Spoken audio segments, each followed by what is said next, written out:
Who has my pig? I'll give you over 100 years of history in 30 seconds. So the original Joe's Restaurant was a tavern that my great grandparents opened in Reading, Pennsylvania in 1916.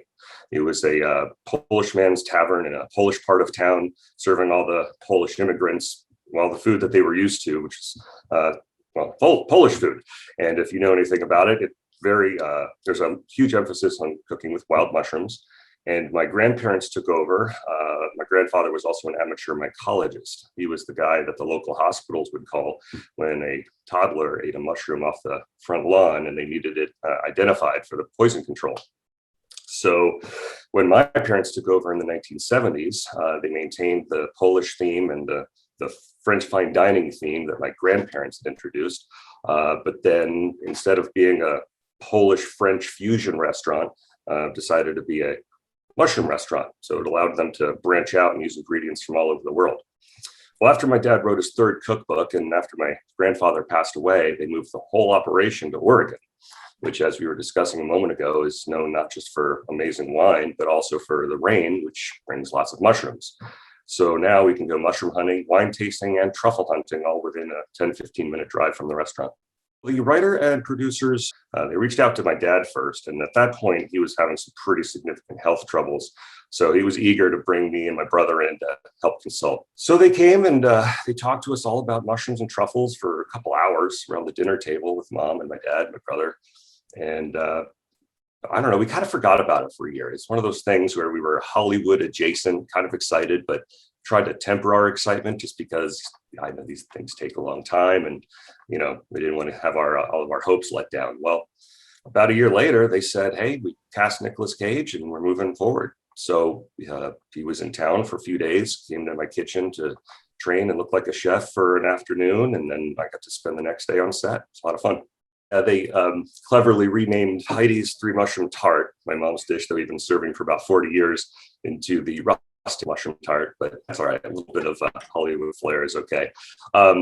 It's funny, when he first arrived, he had the look about him, and my first impression was, is he wondering who I am? Is he jet lagged? Is he wondering why I'm so young and coaching him?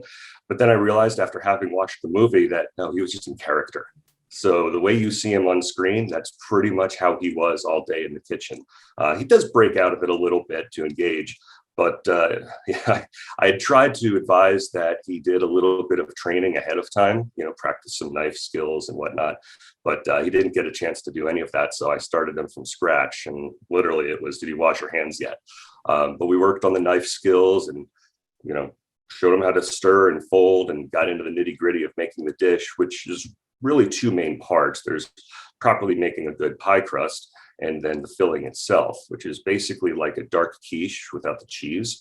So it's mushroom duxelle, diced, sauteed, and then held together with a custard, a heavy cream and egg mixture. But I think he got it. And there was a moment where he had a little bit of an aha moment. He goes, I'm taking these raw ingredients and turning it into this brand new complex thing, and then actually got to taste it. You see his eyes light up when he does, which was a lot of fun. You see more of my cast iron pan than you do the dish. And then, of course, he feeds the rest of it to his pig, which was kind of cute. But the tart he's actually eating in that early scene was the one he made with us in the kitchen the day before. The first couple times I saw it was with about 20 or 30 other Oregonians. It was so authentic, the way they captured the look and the feel of the Oregon forests. The water, the fog. The fog on the set that day was fake and piped in, but we do have a lot of very misty days just like that.